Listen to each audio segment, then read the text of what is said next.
Testimonios del exorcista, 3 casos de posesión demoníaca. Buenas noches, queridos oyentes. Soy su anfitrión, y esta noche nos adentraremos en uno de los fenómenos más perturbadores y controversiales, la posesión demoníaca. Les traigo 3 testimonios que desafían nuestra comprensión de la realidad y nos hacen preguntarnos, ¿qué tan delgada es realmente la línea entre nuestro mundo y las fuerzas oscuras que acechan desde las sombras? Relato 1, el caso de la calle San Martín. Testimonio del padre Antonio Jiménez, exorcista, 68 años. En mis 40 años como sacerdote exorcista, he presenciado manifestaciones que desafían toda lógica humana. Pero el caso de María Eugenia en 2015 fue diferente. Algo que comenzó como una simple consulta pastoral se convirtió en mi encuentro más aterrador con las fuerzas del mal. Todo empezó cuando la madre de María Eugenia, una joven de 19 años, vino a verme a la parroquia. Me contó que su hija había comenzado a comportarse de manera extraña después de jugar con una tabla o ouija en una fiesta universitaria. Al principio, los cambios eran sutiles: insomnio, pesadillas, pequeños arañazos que aparecían en su piel sin explicación. Cuando conocí a María Eugenia, noté algo inquietante en su mirada. Sus ojos, normalmente marrones, parecían tener destellos amarillentos bajo cierta luz. Durante nuestra primera sesión de oración, comenzó a manifestar los primeros signos. Su voz cambió repentinamente, volviéndose grave y masculina. Recitó versículos bíblicos en latín antiguo, un idioma que ella nunca había estudiado. Las sesiones se volvieron cada vez más intensas. En una ocasión, mientras rezaba el Padre Nuestro, María Eugenia comenzó a levitar varios centímetros sobre la cama. La temperatura de la habitación bajó drásticamente, tanto que podíamos ver nuestro aliento en el aire. Las paredes crujían como si la casa entera estuviera bajo una presión invisible. Lo más perturbador ocurrió durante la 5ª sesión. Mientras realizaba el ritual, María Eugenia comenzó a hablar en diferentes voces, cada una revelando ser una entidad distinta. La más dominante se identificó como Belial, un demonio antiguo. Conocía detalles íntimos de mi vida que nadie más podía saber, incluso eventos de mi infancia que había olvidado. La entidad comenzó a manifestarse físicamente. La piel de María Eugenia se oscureció y se agrietó como tierra seca. Sus ojos se volvieron completamente negros, y su cuerpo se contorsionó en ángulos imposibles. El crucifijo de plata que sostenía comenzó a derretirse en mis manos, dejando marcas que aún conservo. Durante el exorcismo final, que duró más de 7 horas, la entidad demostró su poder de maneras aterradoras. Objetos volaban por la habitación, las páginas de la Biblia se quemaban espontáneamente, y María Eugenia hablaba simultáneamente en 6 idiomas diferentes. Su fuerza era sobrehumana, 4 hombres adultos apenas podían contenerla. El momento más crítico llegó cuando la entidad comenzó a revelar secretos oscuros de todos los presentes, incluyendo pecados que nadie había confesado. La tensión en la habitación era insoportable. El demonio intentaba sembrar la discordia, destruir nuestra fe y nuestra unidad. Pero lo que más me heló la sangre fue cuando la entidad comenzó a describir eventos futuros.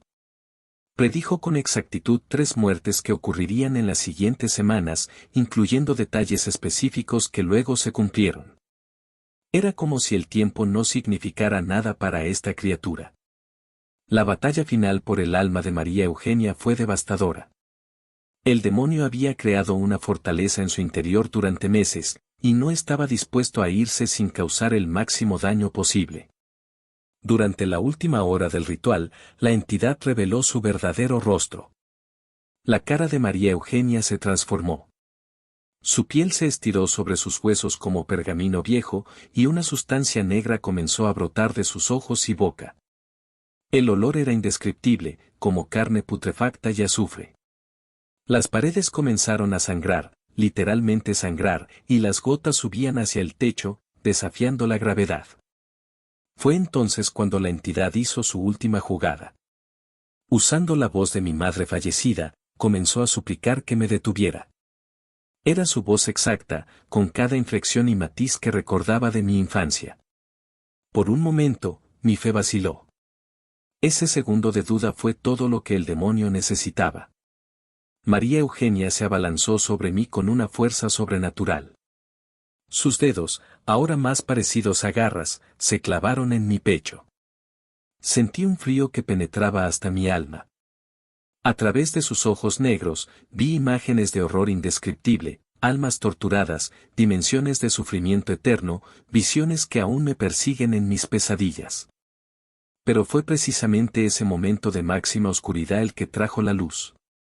Mientras la entidad intentaba quebrar mi espíritu, recordé las palabras de mi mentor: el demonio muestra su mayor fuerza cuando está a punto de ser derrotado. Con una última invocación, realicé el ritual final. El grito que emergió de María Eugenia no era humano ni animal. Era un sonido que parecía rasgar el tejido mismo de la realidad. Una fuerza invisible golpeó a todos los presentes contra las paredes. Las ventanas estallaron hacia adentro, y un viento helado invadió la habitación, llevándose consigo años de polvo y oscuridad. Cuando todo terminó, María Eugenia yacía inconsciente en el suelo. La habitación estaba devastada, como si un huracán hubiera pasado por ella. En las paredes quedaron marcas de quemaduras que formaban símbolos antiguos, símbolos que ningún experto ha podido descifrar hasta hoy. María Eugenia sobrevivió, pero quedó marcada para siempre. No solo física sino espiritualmente. Aunque se recuperó y pudo retomar su vida, hay momentos en que sus ojos reflejan un conocimiento oscuro, como si hubiera visto algo que ningún ser humano debería presenciar. Las secuelas de este caso me persiguen hasta hoy. Las marcas en mi pecho nunca sanaron completamente, y en las noches de luna nueva, arden como si acabaran de ser hechas. A veces, cuando estoy solo en la iglesia, puedo escuchar susurros en latín antiguo, recordándome que la batalla contra el mal nunca termina realmente. Relato 2. La niña del espejo. Testimonio de la doctora Carmen Vega, psiquiatra del Hospital Central, 45 años. Como psiquiatra, mi trabajo es encontrar explicaciones racionales para los comportamientos humanos. Durante 15 años, había logrado diagnosticar y tratar todo tipo de trastornos mentales. Pero el caso de Lucía Méndez destruyó todo lo que creía saber sobre la mente humana. Lucía llegó a mi consulta en marzo de 2018. Una niña de 8 años, aparentemente normal, derivada por su pediatra debido a cambios conductuales preocupantes. Sus padres estaban desesperados.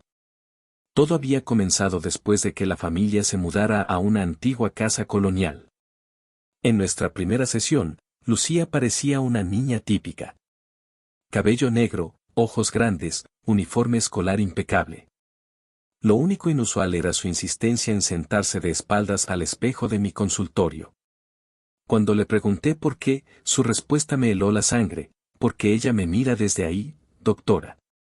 Y cuando sonríe, tiene demasiados dientes. Al principio, asumí que era una manifestación de ansiedad por el cambio de casa. Pero las sesiones siguientes revelaron algo más perturbador. Lucía comenzó a mostrar conocimientos que ninguna niña de su edad debería tener. Hablaba de eventos históricos oscuros con detalles precisos. Describía métodos de tortura medieval. Y lo más inquietante, podía recitar páginas enteras de grimorios antiguos. Sus padres reportaron incidentes extraños en casa. Objetos que se movían solos. Sonidos de pasos en habitaciones vacías. Y los espejos, todos los espejos de la casa comenzaron a oxidarse desde dentro, como si algo los estuviera corroyendo.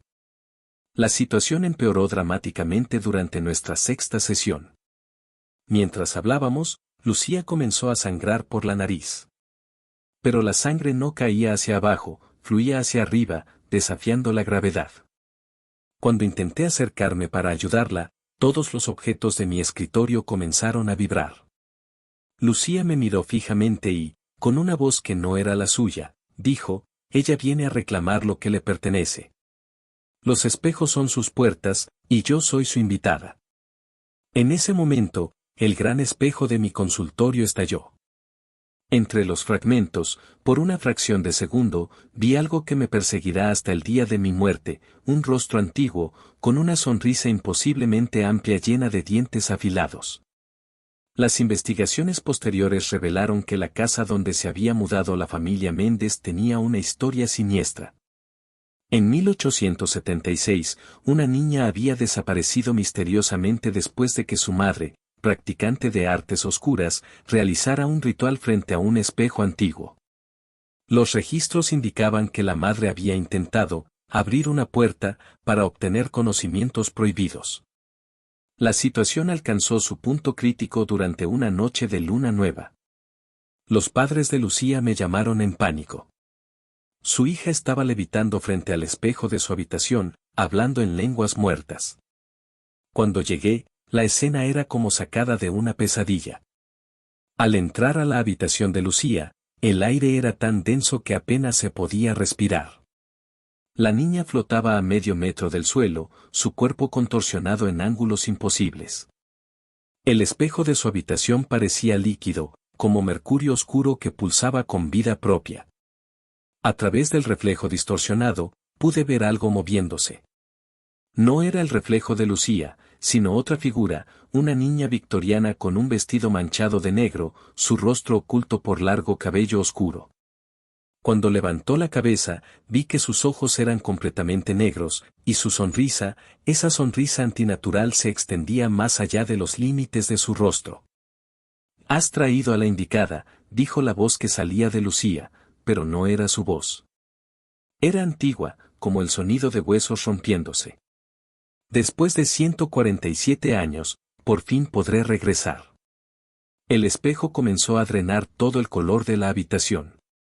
Las sombras se alargaron como dedos hambrientos, y un frío sobrenatural congeló el aire. Los padres de Lucía intentaron alcanzarla, pero una fuerza invisible los mantenía pegados a la pared. Como médica, mi mente buscaba desesperadamente una explicación racional, pero lo que presencié después desafió toda lógica. El cuerpo de Lucía comenzó a ser arrastrado hacia el espejo mientras otra figura emergía de él. Era como ver dos fotografías superpuestas, mientras Lucía se desvanecía en el espejo, la niña victoriana tomaba forma en nuestra realidad. En ese momento crítico, recordé algo que había leído en los archivos históricos. El ritual original se había interrumpido cuando la madre de la niña victoriana rompió el espejo. Sin pensarlo dos veces, agarré la lámpara de la mesita de noche y la lancé contra el espejo. El impacto provocó un sonido que no parecía de este mundo, como miles de voces gritando al unísono.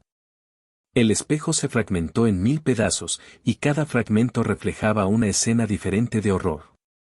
Por un instante terrible, vi dimensiones de oscuridad donde criaturas innombrables se retorcían y alcanzaban hacia nuestro mundo. Lucía cayó al suelo como una muñeca de trapo, mientras una sustancia negra y viscosa brotaba de los fragmentos del espejo. En las paredes quedaron marcadas palabras en un idioma antiguo, escritas con lo que parecía ser sangre oxidada. La niña sobrevivió, pero quedó cambiada para siempre.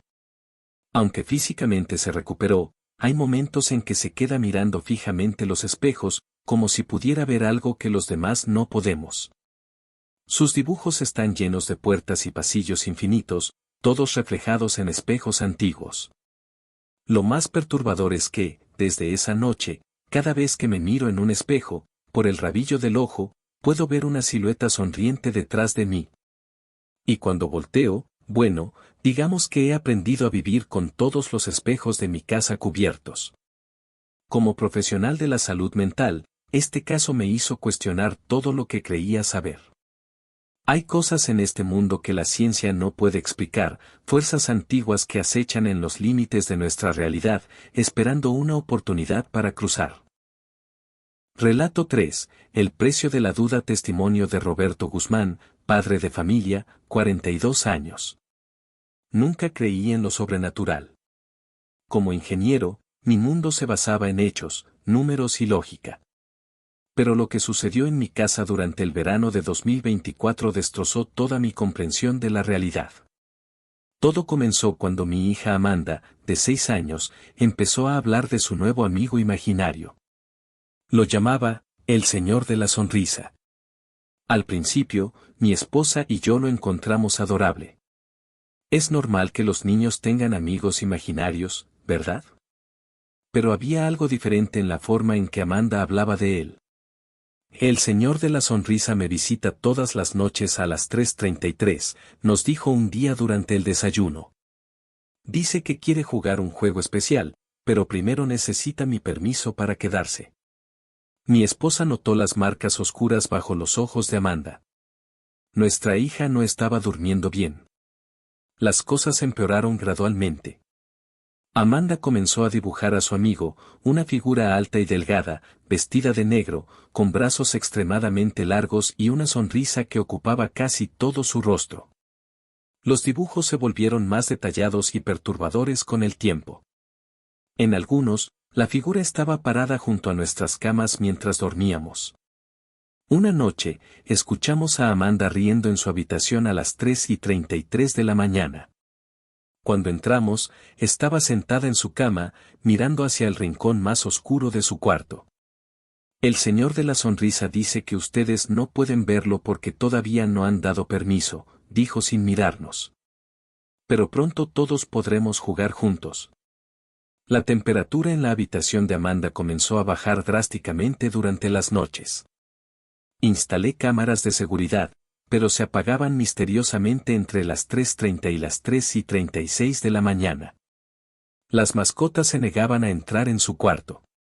Nuestro gato desapareció una noche y lo encontramos 3 días después en el ático, completamente catatónico. El punto de quiebre llegó cuando Amanda empezó a mostrar marcas en su piel. Eran como dedos largos y delgados marcados en su espalda. Cuando le preguntamos al respecto, sonrió de una manera que no era propia de ella y dijo, el Señor de la Sonrisa solo quiere jugar. Dice que, si ustedes dicen que sí, todo será más fácil. Una noche, mi esposa y yo nos despertamos con el sonido de pasos pesados en el pasillo. Eran las 3:33 de la mañana. Al abrir la puerta de nuestra habitación, vimos algo que desafía toda explicación, huellas húmedas que iban desde la habitación de Amanda hasta el final del pasillo. Pero no eran huellas normales, cada una medía casi medio metro de largo y parecían estar hechas con un líquido negro que emitía un leve resplandor verdoso. Seguimos las huellas hasta la habitación de Amanda. La puerta estaba entreabierta, y un frío antinatural emanaba desde dentro. Cuando la abrimos completamente, la escena me perseguirá hasta el día de mi muerte. Amanda estaba levitando a medio metro de su cama, su pequeño cuerpo arqueado de manera imposible. Pero lo que me heló la sangre fue lo que estaba detrás de ella, una figura que rozaba el techo, tan alta que tenía que estar encorvada. Su traje negro parecía estar hecho de sombras líquidas, y sus brazos. Dios mío, sus brazos llegaban hasta el suelo, terminando en dedos grotescamente largos y afilados. Pero su rostro, ese rostro. Era como si alguien hubiera tomado una sonrisa humana y la hubiera estirado más allá de lo posible. Los dientes, cientos de ellos, brillaban con un resplandor enfermizo en la oscuridad. No tenía ojos, solo profundos pozos negros que parecían absorber la luz. Papá. La voz de Amanda sonaba distorsionada, como si hablara bajo el agua, el Señor de la Sonrisa dice que es tu última oportunidad para decir que sí. Si no lo haces. Su cabeza giró 180 grados para mirarme, tendré que irme con él.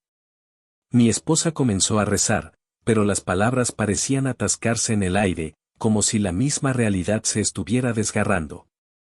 La temperatura bajó tanto que podía ver mi aliento. La criatura, no puedo llamarla de otra manera, extendió uno de sus brazos imposiblemente largos hacia mí. Su sonrisa se ensanchó aún más, revelando más hileras de dientes. Una voz que sonaba como cristales rotos resonó en mi mente, ¿me das permiso? En ese momento, recordé algo que mi abuela me había dicho una vez, algunas entidades no pueden tomar lo que no se les ofrece libremente. Con toda la fuerza que pude reunir, grité, no. No tienes mi permiso. Nunca tendrás mi permiso. La reacción fue instantánea.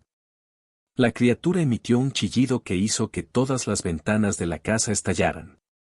Su cuerpo comenzó a contorsionarse y doblarse sobre sí mismo, como si estuviera siendo succionado por un agujero invisible. Amanda cayó sobre su cama, inconsciente. Pero antes de desaparecer completamente, la criatura giró su rostro hacia mí una última vez. Su sonrisa ahora era diferente, casi burlona. El permiso, dijo con una voz que sonaba como 1000 susurros a la vez, solo necesito uno, y los niños son tan fáciles de convencer. Desde esa noche, Amanda no ha vuelto a ser la misma. Aunque físicamente está bien, hay momentos en que la encuentro mirando fijamente los rincones oscuros de la casa, sonriendo de una manera que me recuerda demasiado a eso. A veces, cuando pasa junto a los espejos, juro que su reflejo se mueve un segundo después que ella. Y cada noche, sin falta, a las 3:33 de la mañana, escuchamos pasos en el pasillo. Pasos que se detienen frente a nuestra puerta, esperando, siempre esperando un sí, punto. Conclusión, y así concluimos nuestras 3 historias de esta noche. Los límites entre nuestro mundo y las fuerzas oscuras que acechan en las sombras son más frágiles de lo que imaginamos. Un sacerdote exorcista, una psiquiatra escéptica y un padre de familia racional nos han mostrado que el mal puede manifestarse de formas inesperadas y aterradoras. Hemos sido testigos de cómo una simple tabla o ouija abrió la puerta a Belial, cómo un espejo antiguo se convirtió en el portal para una entidad victoriana, y cómo la inocencia de una niña casi se convierte en la llave para que el Señor de la Sonrisa entrara en nuestro mundo. 3 historias diferentes unidas por un mismo hilo, el poder del consentimiento, la fragilidad de nuestra realidad y el precio de dudar ante las fuerzas oscuras. Suscríbanse, denle al me gusta y compartan para que este proyecto siga adelante.